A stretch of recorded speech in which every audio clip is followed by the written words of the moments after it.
Et salut les jet skieurs, c'est Madjet, j'espère que vous allez bien. Donc un nouveau blog pour vous parler de certaines surprises parfois. Bon, comme je l'ai vu comme on l'a vu ensemble avec d'autres vidéos, bon bah les nouveautés de Sea-Doo, Yamaha et Kawasaki, c'était pas vraiment la joie et pas spécialement ce que moi j'attendais. Et puis, il y a eu un petit peu de changement, et là, ces derniers temps, une très très bonne surprise, à savoir que le constructeur Taiga canadien, qui avait commercialisé les premières motoneiges électriques, vient d'annoncer la commercialisation très sérieuse d'un jet ski électrique. Et ça, c'est une très très bonne nouvelle. Donc le modèle en question s'appelle le Orca. C'est une sorte de Spark, on va dire, à peu près avec les dimensions d'un Spark. Donc au niveau des spécificités, c'est un modèle qui est annoncé avec une vitesse de pointe de environ 100 km/h. Bon, on va pas trop rentrer dans les détails. Une autonomie de 2 heures, un système de charge rapide, etc.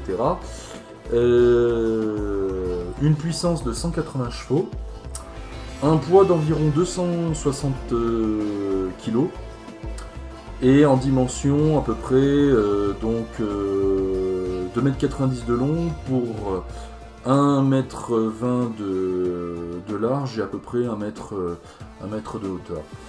Donc on est à peu près sur quelque chose dans la dimension des Sea-Doo Spark ou Yamaha EX. Donc évidemment c'est une très très bonne nouvelle. Parmi les gros avantages qu'il va y avoir avec ce modèle, c'est bon évidemment déjà la première c'est effectivement le fait de pouvoir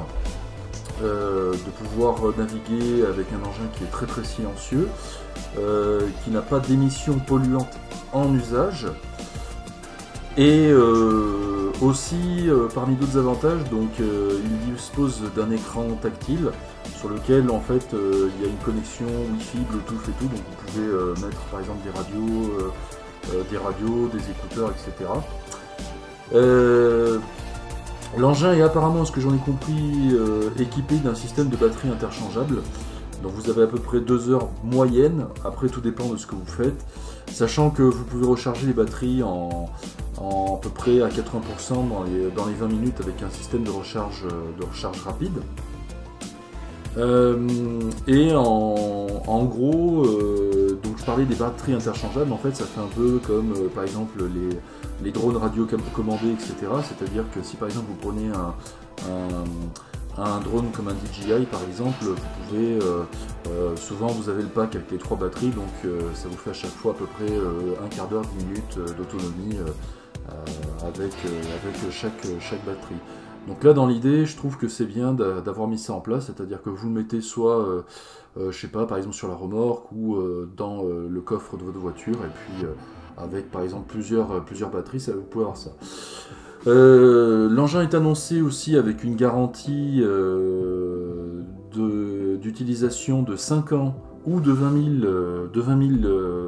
000 km, sans hivernage, sans entretien et sans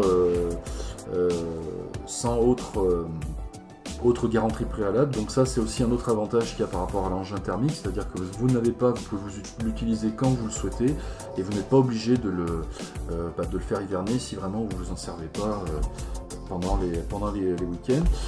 L'engin est équipé aussi d'un excellent rapport poids-puissance, on a dit à peu près 260 kg pour 180 chevaux, avec une coque en fibre de carbone allégée, etc. et tout.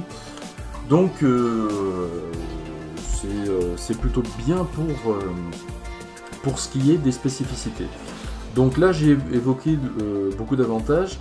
Parmi les inconvénients, on va un peu y venir. Alors, d'emblée, il faut savoir que si vous roulez avec un jet qui est électrique, au même titre qu'une voiture comme une Tesla, comme les motos électriques, comme l'électrique, Il faut savoir que ces engins-là, je parlais tout à l'heure, je disais que les engins ne sont pas polluants en usage, mais en revanche, le sont en fabrication. Fabriquer des batteries avec certains composants, etc., en fait, ça s'avère beaucoup plus polluant de le faire que la réalisation d'une voiture thermique. Ce qui veut dire qu'en fait, le véhicule pollue plus à sa conception avant même d'avoir été utilisé. Mais en dehors de ça, au moins, il n'y a pas de rejet d'émissions de CO2, etc. Donc là-dessus, c'est un argument vers les écologistes que, en dehors de la fabrication, mais du moins en usage, ils ne peuvent pas nous attaquer là-dessus. Au niveau de la commercialisation, alors, le modèle va être annoncé en 2 séries, donc il va y avoir une série en gros avec un système de précommande, on va dire une genre de série un peu en édition limitée à 100 exemplaires, qui sera commercialisé pour 2020 à partir de 28 000 $.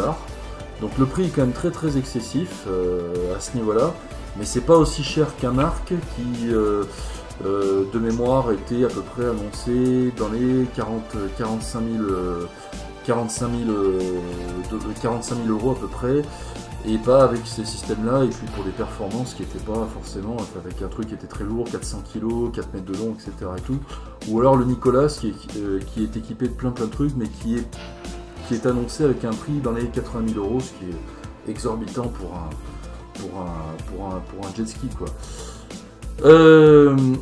Et à partir de 2022, donc 400 autres modèles qui eux seront annoncés sur un prix de 24 000 $.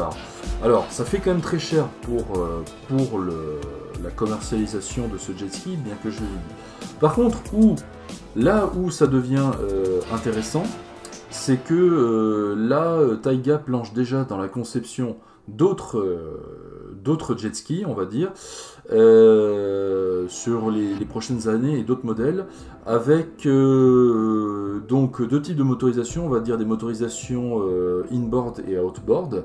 Et là, l'idée, c'est de sortir des jet skis qui soient inférieurs à 14 000 $. Alors, je suis en train de me dire un truc, à la limite, s'ils sortent, par exemple, pour l'année 2022, à partir de l'année 2022, un Orca à peu près 14 000 $, sachant que c'est une compagnie canadienne, donc je sais pas ce que ça peut donner, mais ça reste à confirmer. Mais est-ce que le CETA, dans ces cas-là, il n'y aura pas de... Puisque maintenant il y a eu l'accord de libre-échange, comme quoi le CETA est skié, mais bon, ça permettrait d'avoir